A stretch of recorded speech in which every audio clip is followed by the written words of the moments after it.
ابلیس کی مجلس شورا جو ارمغان حجاز کی اہم ترین نظم ہے، ابلیس کا ایک مشیر کہتا ہے کہ یہ جمہوریت کا دور آ گیا، ہمیں تو بڑا اندیشہ ہے۔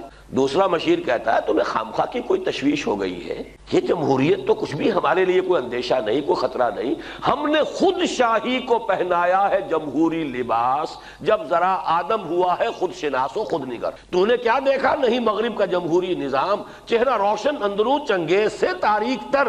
موجودہ دنیا کی جمہوریت اس دی ڈکٹیٹرشپ آف دی کیپٹلسٹ، امریکہ کا نظام اگر اسے جمہوریت کوئی کہتا ہے اس سے بڑا پاگل کوئی نہیں۔ دیو استبداد جمہوری قبا میں پائے کو، ملینئرز نہیں بلینئرز ہوں گے تو الیکشن لڑ سکتے ہیں۔ عام آدمی کی کہاں، وہ تو پرچی جیسے ہمارے عام آدمی کے ہاتھ میں ہے ویسے ہی پرچی عام آدمی کو پاگل بنایا ہے، بے وقوف بنایا ہے۔ حقیقت میں تو کھیل سرمایہ داروں کا ہے۔ جمہوریت تو تب ہوگی جب عوام کے اندر معاشی انصاف قائم ہو جائے، پھر ان کے ہاتھ میں پرچی دیجئے، پھر وہ فیصلہ کریں گے کہ اس پرچی کو وہ کس کے لیے استعمال کریں گے۔